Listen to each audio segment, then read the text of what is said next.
Hello, I am Ashley with Winging It with Ash. Welcome to my channel. I'm so happy to have you here with us. Today I'm talking about a super personal subject, my divorce and how I've moved forward from it. When I got married at 21, like 3 days before my 21st birthday, I was getting married for life. Like, I planned to be married to this person from that day forward until the day of my death. I was committed and loyal and wanted that to work forever. I never expected myself to get a divorce. I saw others around me getting divorces and I always thought they were just unlucky, marrying the wrong one, or they weren't committed enough. I was committed more than they were, but sadly that wasn't the case. And in my case, I had to learn that hard lesson.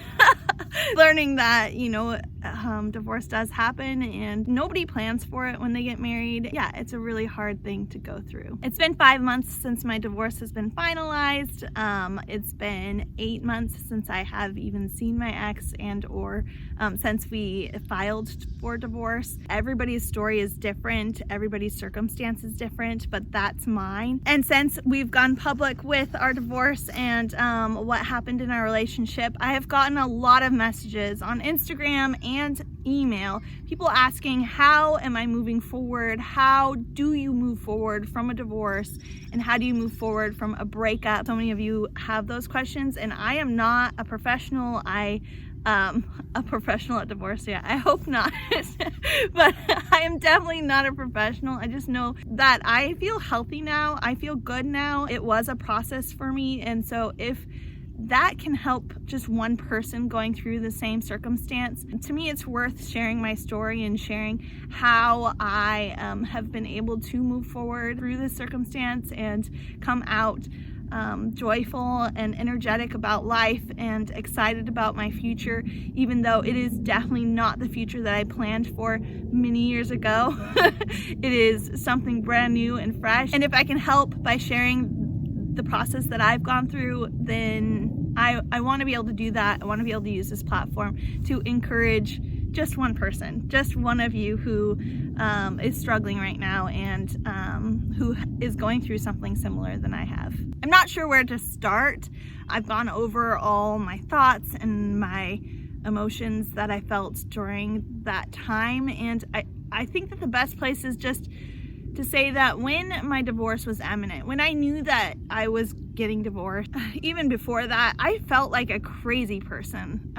So many questions were going on in my mind, so many things that I had to think about and come to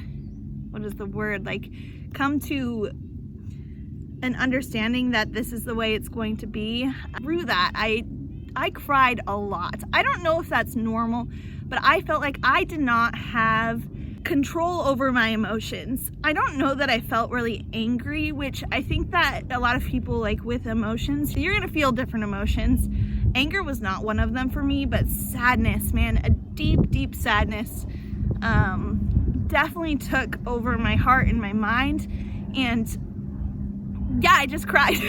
I'm pretty sure the last 2 years I've cried more than I ever have my entire life combined, including being an infant, and that made me feel crazy. That made me feel like I was losing it, as well as all the questions that were in my mind, like what went wrong? Could I have done something different? Did I marry the wrong person? Was this time in my life a waste of time? Like, what is unconditional love, and am I not living that out? Or is this marriage, is this situation my cross to bear? Like, is this what I'm meant to live through for the rest of my days?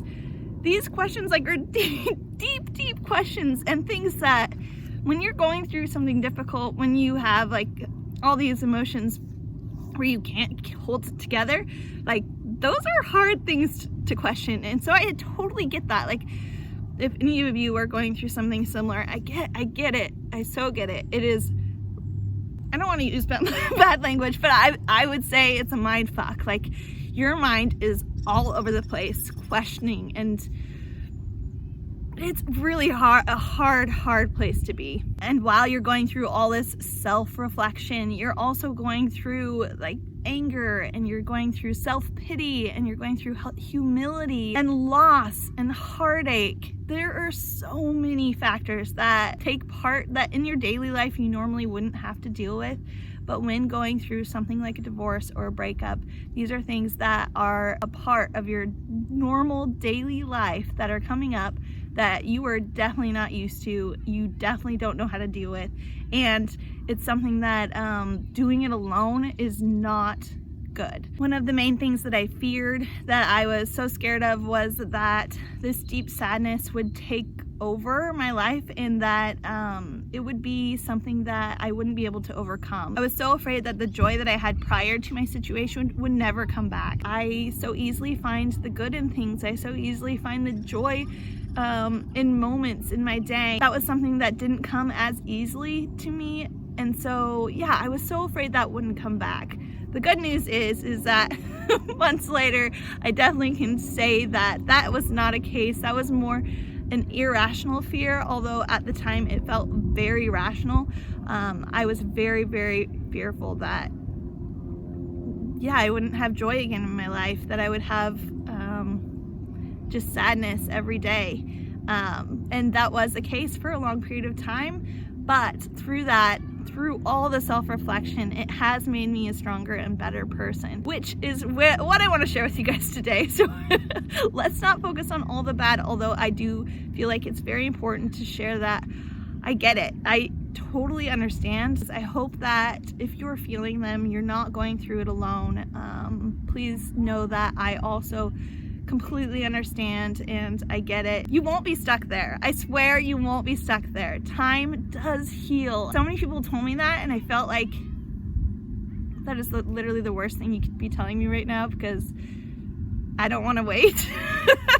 I don't want to take the time to feel better about all this, but it really does. Time does heal, and self-reflection heals. There are things that you can do to help you through this time, to strengthen yourself through this difficult situation. So here comes the encouraging part, or the part that I hope that is inspiring to those of you who are going through something similar. There are things that you can do, things that I did that really, really helped me move forward. Number one, life just goes. It continues. It doesn't stop for you to heal. It doesn't stop for you to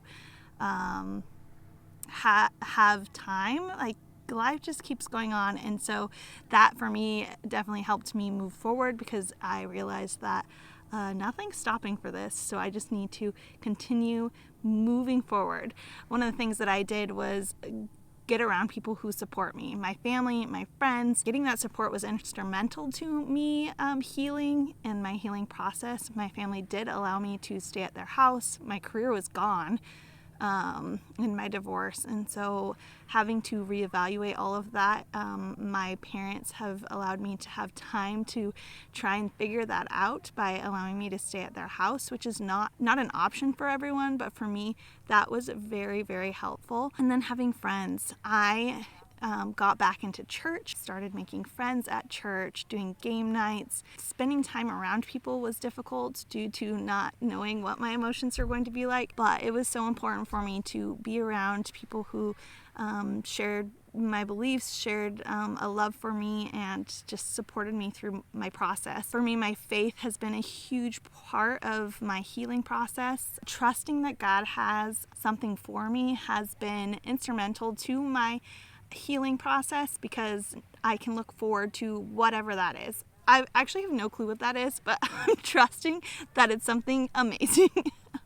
Another thing that I took up that I never did before was go to the gym. I was going to the gym 4 to 5 times a week. Going to the gym has never been like something that I'm like, oh, I really want to do. Even when I was doing it, I didn't necessarily want to do it, but I knew that it was so healthy for me, because just getting that physical energy out was part of getting those bad jujus out. It was a part of me just releasing that, as well as it motivated me. In the mornings, I would go to the gym around 6 to 6:30 a.m. was when my classes were. I really enjoyed spin classes, and I cannot wait for the gyms to open up again. But by going to the gym at 6 and 6:30 in the morning, I was getting up, getting ready for my day, getting my day started, not staying in bed, being upset all day. It was a motivator to get me ready, get through my day, and start early and have something to do that early in the morning. It was awesome. It was something that I definitely like. I still don't love going to the gym, and it didn't make me love going to the gym, but I knew that it was helping me heal and move forward. I would highly suggest going to a professional, whether it's a counselor or a psychiatrist.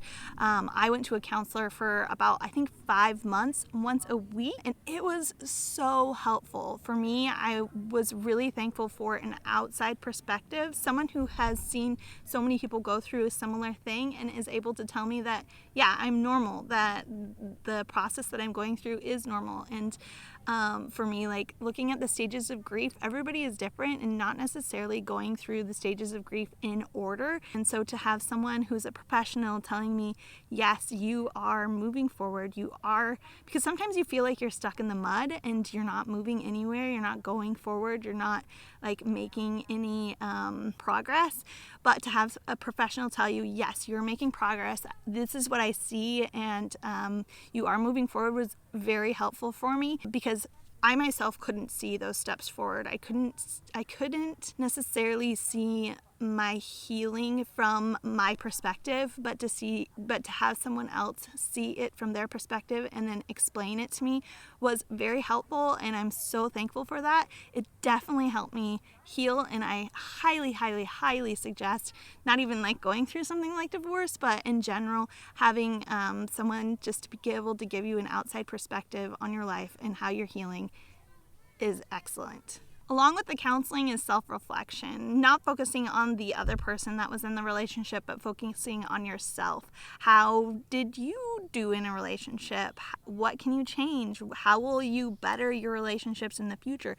What are you now looking for in a future relationship? Self-reflection has helped me grow so much, and in that growth, I've seen myself heal, knowing that I am a strong woman and that I can get through this, and that through this, I am going to be stronger. Like, just being motivated in that way and seeing that, yes, this was a horrible thing and it was extremely difficult, but I'm making it through, and I am excited for whatever comes in my future, and how I can use these skills, like how I can help other people go through these things. Like, without going through it myself, I wouldn't have the understanding or the empathy that I do have now going through it, and I definitely want to be able to use that through this video, or just one-on-one time with people who are going through a similar circumstance. A few more things would be setting goals for yourself, for your future, and what you hope to accomplish. I want to be a flight attendant. I'm looking forward to being a flight attendant. I want to be a mom. I want to be married again. I want to find love again.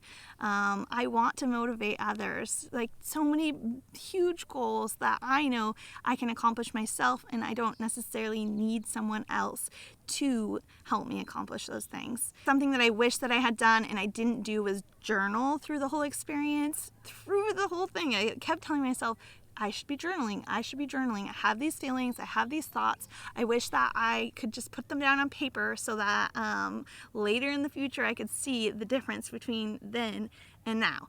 I so wish I did that, and I didn't. And so that would be a suggestion for you guys, is to journal your experience, journal your story, so that you can easily look back on your experience and see the growth. I hope that you found this video informative, that maybe if you're going through something similar, you find it helpful. If not, it's a glimpse into my life, in the last 2 years of my life, the last 8 months since my divorce, the things that I've been going through. If you need any encouragement, please leave me a comment down below. Like, the only thing that I do know for sure is that I definitely don't have all the right answers. I am learning. I am winging it as I go, but I wanted to be sure to make this video just to give you a little more in-depth look into my life, and maybe somehow help someone out there who is going through something similar. I hope you guys have a great day. Thank you so much for watching this video. My next video will be a camping travel video. But yeah, subscribe to my channel. I appreciate you all, and I hope that you feel encouraged today. All right, bye.